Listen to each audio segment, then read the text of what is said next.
د ماشومانو د وظیفې په باره کې اهم معلومات در سره شیر کوم چې په هغې کې د ټول نه غټ شرط چې دی هغه د عمر دی چې د عمر په حساب باندې چې دی ماشوم ته روپۍ میلاویږي چې په څومره عمر کې په کم کلاسونو کې چې هغه ته به دا روپۍ میلاویږي چې په دغه تاسو پوه شئ نو د هغې نه وروسته به ستاسو ماشومانو ته دغه وظیفه میلاویږي نو دا ویډیو د ټول لپاره لازم ده که نوي کسان دي او که زاړه کسان دي یا کومو کسان اوس رجسټریشن کړی نو د هغو لپاره هم لازم دي ځکه چې سبا ورځې تاسو ته له دې نه مشکله جوړه نه شي او په خپلو بچو باندې چې دی تاسو سبق ووایئ چې سبق یې پرې ووایئ نو هم به ورته وظیفه میلاویږي هم به ستاسو ماشومان چې دی سبق به وایي ځکه د دې لپاره دا وظیفه راایستلې ده چې کم ماشومان سکولونو ته ځي نو هغو ته میلاویږي چې کم سکولونو ته نه ځي نو هغې کسانو ته دا وظیفه چې دا نه میلاویږي نو تاسو خپل ماشومان چې دی هغه خو په پابندۍ سره سکول ته لیږئ ځکه چې د هغو حاضري برابر نو هغو ته میلاویږي نو د عمر دا شرط ته هم خو دا ویډیو معلوماتي او د غریبانو دپاره نو تاسو دا ویډیو راولئ دا مخکې شیر کوئ چې نورو کسانو ته ورورسي نو په دې کې د عمر شرط چې دی په اسانو باندې ښودلی چې د څلورو کالو د ماشوم نه والا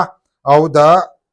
20 کالو دغه پورې چې دی د علاقه پورې نو هغه ته میلاویږي لکه د 20 کالو د ماشوم نه والا د 4 کالو د ماشوم نه والا او د 20 کالو دغه پورې چې دی هغه ته میلاویږي د 20 کالو عمر شي نو د هغې نه وروسته چې دی هغه ته نه میلاویږي خو په دې کې بیا د کلاسونو حساب ورکړی دی د کلاسونو دا حساب ورکړی چې د دومره عمره پورې په دومره دغه پورې کلاسونو کې نو هغه ته به میلاویږي داسې نه چې اوس یو کس هغه بار بار پیل کېږي او د هغه عمر چې دی هغه سې واشه نو هغې ماشوم ته به هم نه میلاویږي هغه تاسو ترې په دفتر کې رجسټر کړی او هر سره یې وله کړي سکول یې وله هم اپډیټ کړی خو بیا به هم هغې ماشوم ته چې دی دا روپۍ به نه میلاویږي نو په هغې کې د عمر دا شرط چې دی دا د ټول نه غټ دی او زیاتره ماشومان داسې دي چې هغه ناقابله وي یا د سکول نه پټېږي یا بار بار چې دی هغه پیل کېږي نو د هغو هغه عمر چې دی هغه ور واوړي چې عمر ور واوړي نو بیا هغه ته د ماشوم هغه وظیفه چې دا نه میلاویږي نو ځینې کسانو موږ خپل ماشوم باندې کې رجسټر کړی دی او زموږ ماشوم ته وظیفه چې دا میلاو نه شوه یو چې هغه سکول ته په پابندۍ سره نه ځي نو هغه ته هم نه میلاویږي نو هغه ورته بیا ووایم خو دلته کې دا معلومات در سره شیر کوم چې د 4 کالو کله تاسو ماشوم داخل کړئ یا د 15 کالو داخل کړئ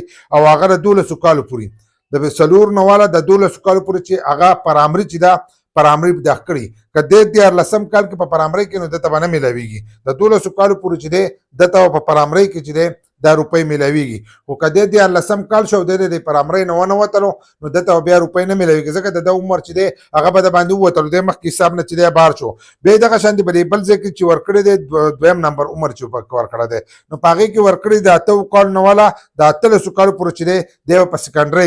په سیکنډرۍ کې لکه دغه شو شپږم نه والا چې په پورته چې لاړ چې په دغه کالونو کې دی له دې نه وځي د سیکنډرۍ نه چې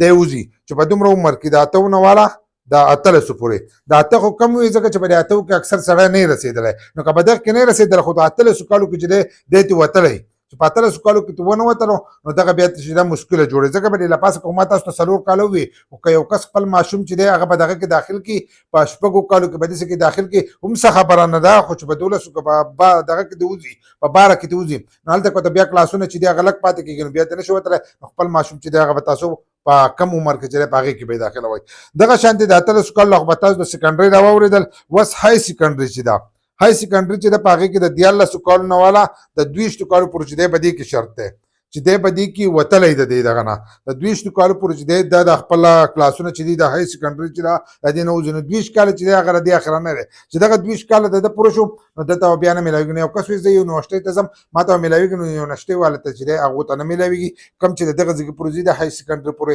هغې کسانو ته دغه وظیفه میلاویږي نو تاسو به په دې ښه صفا پوه شئ چې د دې عمر د حساب چې دی دا به دې کې لازم دی خپل ماشومان چې دي په عمر په صحیح عمر کې داخلوئ نو هغو ته چې دی دغه وظیفه به میلاویږي که عمر په هغې باندې سیوا شو بیا ستاسو ماشومان ته دغه وظیفه نشي میلاویدی